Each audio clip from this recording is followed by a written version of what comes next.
ಹುಟ್ಟುತ್ತಾ ಹುಡುತ್ತಾ ಅಣ್ಣ ತಮ್ಮಂದರು ಬೆಳೀತಾ ಬೆಳೀತಾ ದಾಯಾದಿಗಳು ಅಂತ ಒಂದು ಮಾತು. ಆದರೆ ಈ ಪ್ರಪಂಚದಲ್ಲಿ ಎಷ್ಟೋ ಜನ ಅಣ್ಣ ತಮ್ಮಂದರು ಅತ್ಯಂತ ಪ್ರೀತಿಯಿಂದ ಬದುಕ್ತಾರೆ. ಆ ಮಾತು ಸುಳ್ಳು ಮಾಡವ್ರೆ. ನಾವ್ಯಾಕೆ ದಾಯಾದಿ ಆಗಮ್ಮ, ರಾಮ ಲಕ್ಷ್ಮಣರಂಗೆ ಬಾಳ್ತೇವೆ ಅಂತಾರೆ. ಆದರೆ ಕೆಲವು ಪಾಪಿಗಳು ಅದನ್ನ ಸತ್ಯ ಮಾಡೋಕೆ ಹೊರಟು ಬಿಡ್ತಾರೆ. ನೋಡಿ, ಅವನು ಕೊಂದೆ ಅಂತ ಹೊರಟವನಿಗೆ ತನ್ನನ್ನು ತಾನು ಕೊಂದ್ಕೊಂಡಿವ್ನಿ ಅಂತ ಗೊತ್ತಿಲ್ಲ. ಯೋಗೀಶನ್ನ ಜೀವ ಕೊಂದಿರ್ಬೋದು, ಆದರೆ ಜೀವಂತ ತನ್ನನ್ನು ತನ್ನ ಮಕ್ಕಳ ಭವಿಷ್ಯನೂ ಕೊಂದ್ಕೊಂಡು ಹೋಗಿರೋದು ಪಾಪಿ. ಇವಾಗ ಅವನದು ಜೀವ ಹೋಯಿತು, ಆ ಮಕ್ಕಳ ಜೀವನನೂ ಹಾಳು ಮಾಡ್ದ ಪಾಪಿ. ಬ್ಯಾಡಿಕೊಂಡ್ರು ಮಕ್ಕಳ ಹೆಂಗೋ ನೆಮ್ಮದಿಲಿ ಬದಿಕೊಂಡು ಹೋಗುವ ಅಂತ ಹೇಳ್ಬೇಕಾದ ಅಪ್ಪ ಮಕ್ಕಳ ಪ್ರೇರೇಪಣೆ ಮಾಡಿಸಿ ತಮ್ಮನ್ನು ಕೊಲ್ಲಿಸ್ತಾನೆ ಅಂದರೆ ಇಡೀ ನಮ್ಮ ಕೆರಗೋಡು ಹೋಬಳಿನೇ ದುಃಖ ಪಟ್ಟುಬಿಡ್ತು. ಒಂದು ಮನೆ ದುಃಖ ಅಲ್ಲ ಅದು. ಆ ಸುದ್ದಿ ನೋಡಿ ಮಾಯಪ್ಪನಹಳ್ಳಿ ಹೆಂಗಿತ್ತಪ್ಪ, ಹಬ್ಬ ಮಾಡ್ಕೊಂಡು ಅಚ್ಚುಕಟ್ಟಾಗಿ ಅವರಾಯ್ತು, ಅವ್ರ ಜೀವನ ಆಯಿತು ಅಂತ ಮಾಡ್ಕೊಂಡು ಹೋಯ್ತಿದ್ದ ಗ್ರಾಮದಲ್ಲಿ ಅಣ್ಣ ತಮ್ಮನ್ನ ಮಕ್ಕಳು ಸೇರ್ಸ್ಕೊಂಡು ಕೊಲ್ತಾನೆ ಅಂದರೆ ಎಷ್ಟರ ಮಟ್ಟದ ಕ್ರೋಧ ಇದೆ ಅಂತ ಯೋಚನೆ ಮಾಡ್ಬೇಕು ಬಂಧುಗಳೇ. ಯಾವತ್ತೂ ಕೂಡ ಅಷ್ಟೇ ನಾವು ಕ್ರೋಧಕ್ಕೆ ವಶ ಆಗಬಾರ್ದು. ಕೋಪ ಬರ್ತದೆ, ಅವನ್ಗಳಿಗೆ ಜಗಳ ಮಾಡ್ಕೋತೀವಿ. ಕೋಪ ಬೇರೆ, ಕ್ರೋಧ ಬೇರೆ. ಕೊಂದಿರೋದು ಕ್ರೋಧ, ಕೋಪ ಅಲ್ಲ. ಕೋಪ ಬಂದು ಒಂದು ಸ್ವಲ್ಪ ಜಗಳ ಮಾಡ್ಕೋತಾರೆ, ಇವ್ರು ಬೈಕತ್ತಾರೆ, ಅವ್ರ ಬೈಕ ಸಮಾಧಾನ ಆಗ್ತಾರೆ. ನೋಡಿ, ಬೆನ್ನಿಗೆ ಬಿದ್ದವನು ಮಗನ ಸಮಾನ, ಪಿತೃ ಸಮಾನ, ಅಣ್ಣ ತಂದೆ ಸಮಾನ. ತಂದೆನೇ ಮಗನು ಕೊಲ್ತೀನಿ ಅಂದ್ರೆ ಏನರ್ಥ? ಅಪ್ಪನ ಒಡ ಹುಡ್ತೋನು ಚಿಕ್ಕಪ್ಪ ತಂದೆ ಸಮಾನ. ಅಪ್ಪನ ಬೇಕಾದವನ್ನ ಕರುಣೆ ಇಲ್ಲದೆ ಚುಚ್ಕೊಳ್ತಾರೆ ಅಂದ್ರೆ ಅವ್ರ ಮನಸ್ಸು ಎಷ್ಟು ಕಠೋರ ಆಯಿತು. ಹಾಗೆ ಇವತ್ತು ನಮ್ಮ ಮಾಯಪ್ಪನಹಳ್ಳಿ ಯೋಗೀಶನಿಗೆ ಬಂದಂಥ ಸಾವು ಯಾವ ಶತ್ರುಗಳಿಗೂ ಬರಬಾರದು. ಯಾವ ಗ್ರಾಮದಲ್ಲೂ ಯಾವ ಮನೆಯಲ್ಲೂ ಇಂಥ ದುರ್ಘಟನೆ ನಡೀಬಾರ್ದು. ಇವತ್ತು ಚಿನ್ಮರಿಗೌಡರು ಕುಟುಂಬ ಅಂದರೆ ಒಂದು ಘನತೆ ಇತ್ತು, ಒಂದು ಗೌರವ ಇತ್ತು. ಅಂತ ಅವ್ರ ಹೊಟ್ಟೆಯಲ್ಲಿ ಇಂಥ ಮಕ್ಕಳು ಹುಟ್ಟವರಲ್ಲಪ್ಪ ಅನ್ನುವಷ್ಟು ದುಃಖ. ಬಿಡಿ, ಅದು ಉಣ್ಣಮ್ಮನಿಗೆ ಒಬ್ಬ ಮಗನ ಕಳ್ಕಂದ್ರು, ಒಬ್ಬ ಮಗ ಇಂಥವನು. ಎಷ್ಟು ನೋವು ಪಾಪ ಎತ್ತ ತಾಯಿಗೆ, ಎಷ್ಟು ಅಂತ ಸಹಿಸಿದ್ರಿ. ಅದಕ್ಕೆ ಜೀವನ ಇಷ್ಟು ಕ್ರೋಧ ಆಗಬಾರ್ದು. ಅದು ನೋಡೋನ್ ಪಾಠ ಕಲಿಬೇಕು. ಇವತ್ತು ಬೆಳೆ ಮಕ್ಕಳ ಭವಿಷ್ಯನೂ ಸಾಯಿಸಿ ಇವತ್ತು ಹೋಗಿ ಜೈಲಲ್ಲಿ ಕುಂತವನು. ಬದುಕು ಮುಗೀತವ್ರು, ಅವನು ಚೆನ್ನಾಗಿರ್ತಾರೆ ಎಲ್ಲ ಅನ್ಕೋಬೋದು. ಇಲ್ಲಿ ಸುಲಭ ಏನು ಗೊತ್ತಂದ್ರೆ, ಈ ಕೆಲವು ಸೇತುವೆ ಮೇಲೆ ಕೂತ್ಕೊಂಡು ಮಾತಾಡ್ತಾರೆ, ಏನೂ ಆಗೋದಿಲ್ಲ ಬತ್ತಂಬ ಅಂತ. ಈ ಪಾಪಿಗಳೇ ಸರಿ ಇಲ್ಲ. ಮೊದಲು 4 ಜನ ಪ್ರೇರೇಪಣೆ ಆಗು ಮಾತಾಡ್ತಾರೆ ಕೆಲವರು ಪಾಪಿಗಳು. ಜೈಲಲ್ಲೂ ಚೆನ್ನಾಗಿರ್ತದೆ ಕಣ, ಏನೂ ಇಲ್ಲ ಅಂತಾರೆ. ಅವ್ರಿಗೆ ಹೊಡಿಬೇಕು ಮೊದಲು ಕಪಾಲಕ್ಕೆ. ಜೈಲಲ್ಲಿ ಆರಾಮಾಗಿರ್ಬೋದು ಅಂತಾರಲ್ಲ, ಅವ್ರಿಗೂ ಮೊದಲು ಕಪಾಲ್ ಹೊಡಿಬೇಕು. ನರಕ ಅದು. ಅಲ್ಲಿಗೆ ಹೋದಾರಪ್ಪ ಪಾಪಿಗಳು ಹೊಂದಬೇಕು. ಆದ್ರೆ ಸುಲಭ ಮಾತಾಡಿ ಹಿಂಗೆ ಕೊಲೆಗಳಾಗ್ತಿರೋದು. ಓದೋನು ಬತ್ತಂಬಾರೋ ಅವನಿಗೇನು ಅಂತಾರೆ ಇವರು. ತಿಳುವಳಿಕೆ ಇದ್ದು ಜ್ಞಾನವಂತರಾಗಿ ಸ್ವಲ್ಪ ಈ ಮಾತುಗಳು ಆಡಬಾರ್ದು. ಒಂದು ಸ್ವಲ್ಪ ಭಯ ಇರಬೇಕು ಮನುಷ್ಯನಿಗೆ, ಕಾನೂನಿನ ಬಗ್ಗೆ ಅರಿವು ಮೂಡಿಸ್ಬೇಕ್ರಿ.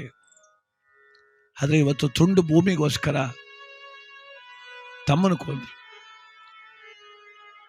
ಏನೋ ಮಕ್ಕಳು ಮದುವೆ ಮಾಡೋಕ್ಕಾಗ್ತದ? ಚೆನ್ನಾಗಿರೋ ಮಕ್ಕಳಿಗೆ ಹೆಣ್ಣು ಕೊಡೋದಿಲ್ಲ. ತನ್ನ ಮನೆ ದೀಪನೇ ಆರಿಸ್ಕೊಂಡು ಹೋಗಿರೋದು. ಈಗ ಎಲ್ಲೋ ತಪ್ಸ್ಕೋಬೋದೇನೋ, ಖಂಡಿತವಾಗಿ ವಿಧಿ ಕೈಯಿಂದ ತಪ್ಸ್ಕೊಳಕ್ಕಾಗಲ್ಲ. ಅತ್ಯಂತ ಕ್ರೂರ, ಅತ್ಯಂತ ಕೆಟ್ಟ ಬದುಕು. ಇದಾಗೋದು ಬೇಡ. ಪಾಪ ಯೋಗೀಶ ಮದುವೆ ಮಾಡ್ಕೊಂಡು ಹೊಸ ಬದುಕು ಕಟ್ಕೊಂಡು ನೆಮ್ಮದಿಯಾಗಿರ್ಬೇಕು ಅಂತ ಆಸೆ ಪಟ್ಟು ಹುಡುಗ, ಅವನನ್ನು ಮಸಣದ ದಾರಿ ತೋರಿಸ್ಬಿಟ್ಟವ್ರೆ. ವಿಧಿ ಯಾವ ರೀತಿ ಕಾಡ್ತದೆ ಅಂದರೆ ಯಾರಿಗೆ ಹೇಳ್ಬೇಕಂತ ಗೊತ್ತಾಗೋದಿಲ್ಲ.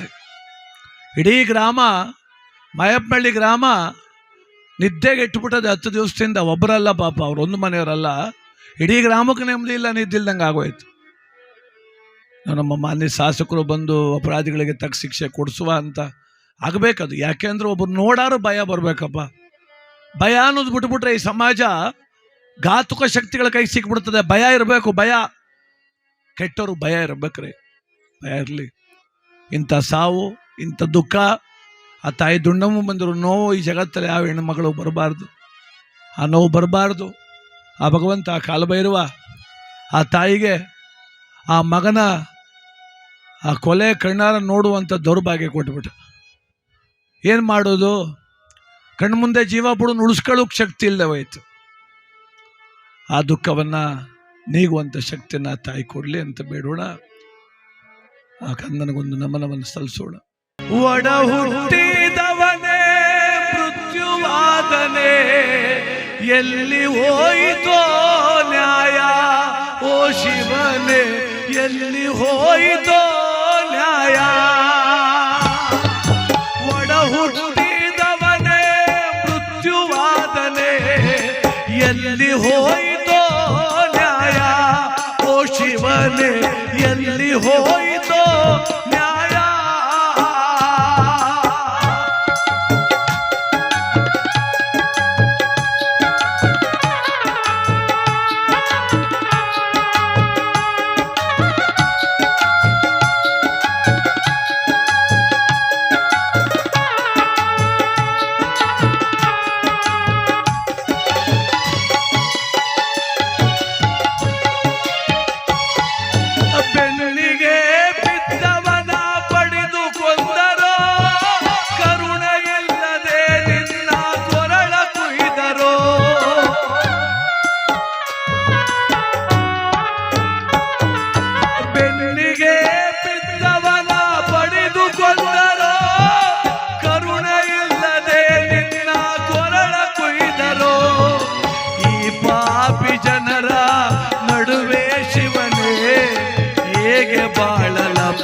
ಧರೆಯಲ್ಲಿ ಹೇಗೆ ಬಾಳಲಪ್ಪ ಧರೆಯಲ್ಲಿ? ಒಡ ಹುಟ್ಟಿದವನೇ ಸಾವು ತಂದನೆ, ಎಲ್ಲಿದೆಯೋ ನ್ಯಾಯ ಶಿವನೇ?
ಬದುಕುವುದು ಜಗದೊಳಗೆ ಹೇಗೆ, ಬದುಕುವುದು ಜಗದೊಳಗೆ ಹೇಗೆ.